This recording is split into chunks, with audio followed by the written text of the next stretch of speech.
40 দিনের নিয়ত করে মসজিদে থাইকে ঘুমাইয়া দিনের দেওয়া সাহাবীরা দিল না, আপনারা দেন কে? মনোযোগ দিয়ে আপনাদেরকে একটা কথা বলি, যে রসুলের জামানাতে এই তবলিগ জামাতে এই পদ্ধতিতে 40 দিনের নিয়ত করে গাছট করে 3 দিনের নিয়ত করিয়া মসজিদে থাইকে ঘুমাইয়া দিনের দাওয়াত দিয়া এত নেকি তো জীবনে কোন সাহাবী দিল না কে? আপনি জবাব দিবেন আমারে।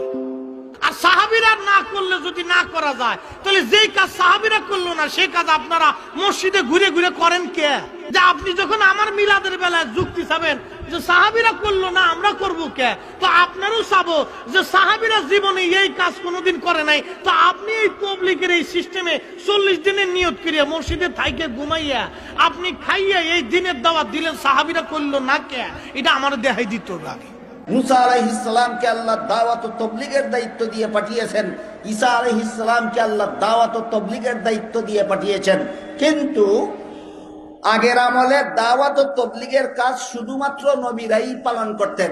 নবী দুনিয়ার থেকে চলে গেলে উম্মতে দাওয়াত ও তাবলীগের কাজ ধরে রাখবে দূরের কথা, অন্যদের কাছে দাওয়াত ও তাবলীগের কাজ নিয়ে যাবে দূরের কথা, নিজেরাই নবীর পথ ছেড়ে দিয়ে বেঈমান হয়ে জাহান্নামের পথে চলে যেত।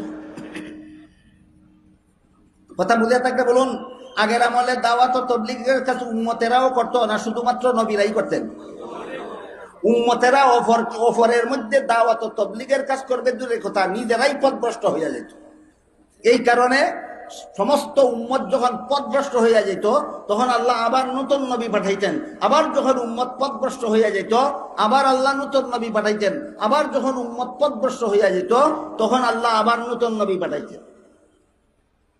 এবার বলুন, আগের কথা মনে থাকলে, খতমে নবুয়তের মর্ম মনে থাকলে, মুহাম্মদুর রাসূলুল্লাহর উম্মত যদি সারা দুনিয়ার সমস্ত উম্মত যদি হইয়া যায়, তাহলে আরো নতুন নবী পাঠানোর ব্যবস্থা আছে।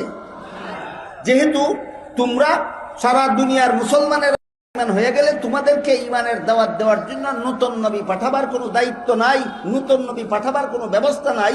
এই জন্য আমি আল্লাহ পাক রব্বুল আলামিন মুহাম্মদুর রাসূলুল্লাহর পরে দাওয়াত ও তাবলীগের জন্য আর নবী নয়, যেই দাওয়াত ও তাবলীগের কাজ সমস্ত নবী রাসূলগণ পালন করেছিলেন, তোমাদের নবী শেষ নবী হওয়ার কারণে এই নবী দুনিয়ার থেকে বিদায় হওয়ার পর থেকে কিয়ামত পর্যন্ত এই নবীগণের কাজ, দাওয়াত ও তাবলীগের কাজ তোমাদের মতো উম্মতেরাই পালন করতে হবে। এই জন্য তোমরা শ্রেষ্ঠ উম্মত।